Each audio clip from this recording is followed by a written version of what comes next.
नमो भगवते वासुदेवाय नमः।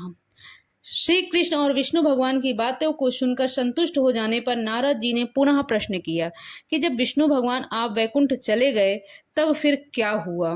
तब विष्णु भगवान प्रसन्न होकर बोले, जब हम लोग वैकुंठ पहुंचे तो वहीं पर हमने अधिमास को वहीं पे बसा लिया। अधिमास वैकुंठ में वास पाकर बहुत ही ज्यादा प्रसन्न हुआ। 12 मासों का राजा होकर विष्णु के साथ वह रहने लगा। 12 मासों में मलमास को श्रेष्ठ बनाकर विष्णु भगवान अपने पास ही रखकर बड़े संतुष्ट हुए और आनंद से रहने लगे। भगवान युधिष्ठिर और द्रौपदी की ओर देखते हुए अर्जुन से यह बोले, श्री कृष्ण बोले, आपको मालूम होता है कि तपोवन में आकर आप लोगों ने दुखित होने के कारण पुरुषोत्तम मास का आदर नहीं किया। वृंदावन के नाथ भगवान प्रिय पात्र पुरुषोत्तम मास आप वनवासियों का जैसा व्यतीत हो गया। भीष्म द्रोणाचार्य कर्ण के भय से शस्त्र मन आप सब लोगों ने भय और द्वेष से युक्त होने का कारण प्राप्त पुरुषोत्तम मास का ध्यान ही नहीं किया।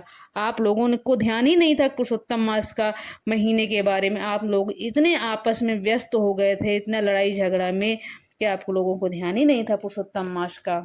इसी कारण आप लोगों ने पुरुषोत्तम मास को जाना ही नहीं। यदि आप लोग पूछेंगे कि अब मुझे क्या करना चाहिए तो मैं यही कहूँगा कि भाग्य का अवलंब करो। पुरुषों का जैसा अदृश्य होता है वैसा ही सदा भासता है। भाग्य से उत्पन्न जो फल है वह अवश्य ही भोगना पड़ता है। सुख दुख कुशलता भय इत्यादि भाग्य अनुसार ही मनुष्य को प्राप्त होता है। अतः अदृश्य पर विश्वास रखने वाले आप लोगों को अदृश्य पर निर्भर रहना चाहिए, मतलब कि भाग्य पर ही निर्भर रहना चाहिए। अब इसके बाद आप लोगों के दुख का दूसरा कारण और बड़ा आश्चर्यजनक इतिहास के सहित कहते हैं। हे महाराज, हमारे मुख से कहा हुआ सुनो। श्री कृष्ण बोले, द्रौपदी पूर्व जन्म में बड़ी सुंदर और मेधावी कन्या उत्पन्न हुई थी। समय व्यतीत होने पर जब 10 वर्ष की हुई तब क्रम से रूप और लावण्य से युक्त अति सुंदर नेत्र वाली शोभायमान हुई। उसकी आंखें बहुत अच्छी थी। वह अपने पिता के एकमात्र एकलौती कन्या थी। अतः चतुर कुड़वती सुंदरी या पिता की बड़ी लाडली थी। मेधावी ने सदा लड़के की तरह इसे माना, कभी भी अनादर इसका नहीं किया। यह भी साहित्य शास्त्र में नीति शास्त्र में भी प्रवीण था। इसकी माता इसकी छोटी अवस्था में ही मर गई। पिता ने प्रसन्नता पूर्वक पाला पोसा था। पास में रहने वाली अपनी सखी के पुत्रादि सुख को देखकर इसको भी स्पृहा हुआ और तब यह सोचने लगी कि मैं भी सुख कैसे प्राप्त करूं। गुण और भाग्य सुख देने वाला पति और सत्पुत्र कैसे होंगे। इस प्रकार मन में विचार करती हुई और सोचने लगी, पहले मेरा विवाह हो जाए, परंतु भाग्य ने बिगाड़ दिया। अब क्या करने से अथवा क्या जानने से, किस देवता की उपासना करने से, किसके शरण में जाने से, किस तीर्थ का आश्रय करने से मनोकामना पूर्ण होगी। मेरा भाग्य कैसे सो गया है कि कोई भी मेरा पति मुझे वरण ही नहीं कर रहा है।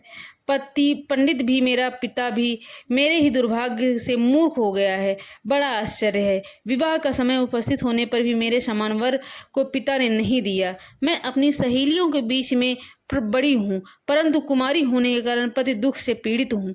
जैसे मेरी सखियां पति सुख को भोगने वाली हैं वैसे ही मैं नहीं हूँ। मेरे भागवती माता क्यों पहले मर गई।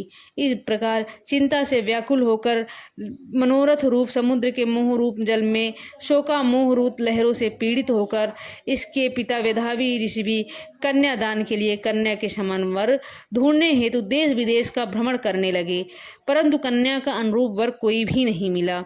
वह निराश होकर वापस लौट आए। कन्या के और अपने भाग्य से कन्यादान रूप संकल्प के पूर्ण न होने से व दैओं के कारण बड़ा भारी दारुण ज्वर उन्हें आ गया। सब अंग ऐसे फूलने लगे जैसे समस्त अंग टूट टूट कर अलग हो जाएंगे और ज्वर की ज्वाला से बुखार से व्याकुल हुए दारुण मूर्छा से मदिरा पान से उन्मत्त की तरह पैर लड़खड़ाने गिरने लगे, जैसे उन्होंने मदिरा का पान कर लिया हो। इस तरह से उनके पैर इधर उधर भटकने लगे, गिरने लगे। भय विहल कन्या जब पिता को यह देखी तब वह कन्या को स्मरण करते हुए मेधावी मुनिमन्ना शून्य में हो गए।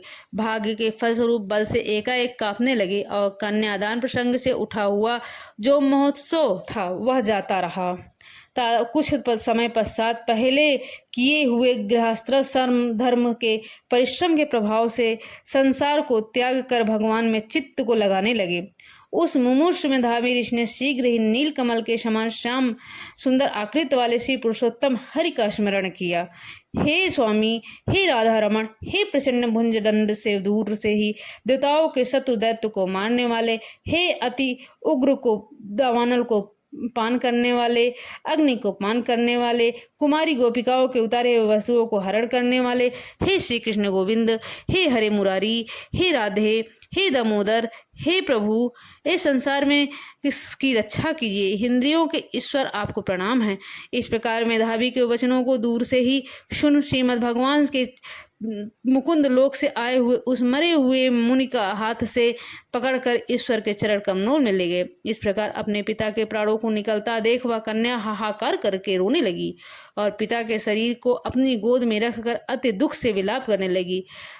पशु पक्षी चील की तरह बहुत देर तक विलाप करके अत्यंत दुख से व्याकुल और पिता को जीवित की तरह समझकर बोली, हाय हाय, हे पिता, हे कृपा सिंधु, हे अपनी कन्या को सुख प्रदान करने वाले, सुख देने वाले, मुझे आज किसके पास छोड़कर आप बैकुंठ को सिधार गए।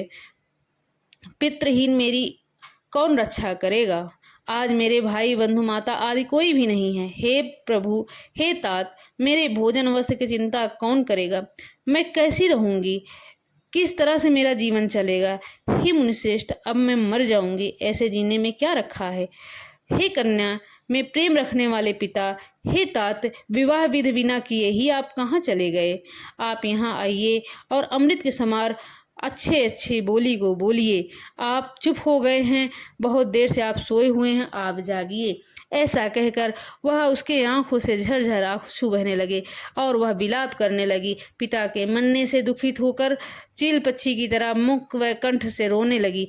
उस लड़की का रोना सुनकर उस वन में रहने वाले ब्राह्मण आसपास में रहने लगे। इस तरह तपोवन में अत्यंत करुण शब्द से कौन रो रहा है। सभी वहां आसपास के लोग सोचने लगे, यहाँ करुण आवाज कहाँ से आ रही है। ऐसा कहकर तब सब तपस्वी चुप होकर, यह मेधावी ऋषि कन्या का शब्द है, ऐसा निश्चय कर घबराए हुए हाहाकार करते मेधावी के घर में आए और वहां जाकर सबने कन्या को गोद में लेते हुए मेधावी ऋषि को देखा और देखकर उस वन के रहने वाले सब मुनि भी रोने लगे। जो आसपास के लोग थे वो भी रोने लगे। कन्या की गोद से शव को लेकर शिव मंदिर के पास शमशान पर गए। वहां चिता लगाकर विधि से उनका अंतिम संस्कार किया गया। अंतिम संस्कार कर कन्या को समझाकर सब ऋषि ने अपने आश्रम ले गए। इधर कन्या भी धैर्य धारण कर यथाशक्ति क्रिया के लिए द्रव्य खर्च किया। इस प्रकार पिता की मरण क्रिया को करके कन्या इसी तपोवन में निवास करने लगी और पिता के मरने का मुखाग्नि से जली हुई रंभा की तरह व्यथित होकर वह होती हुए बछड़े के मर जाने से जैसे गौ चिल्लाती है, वैसे ही वह दुखित थी, वह वैसे ही चिल्ला रही थी। दोस्तों, यह था पुरुषोत्तम मास कहानी का 8वां अध्याय। आशा करते हैं आप सभी को पसंद आएगा। अब आगे आपसे 9वें अध्याय की वीडियो में मिलेंगे। तब तक के लिए ओम नमो भगवते वासुदेवाय नमः।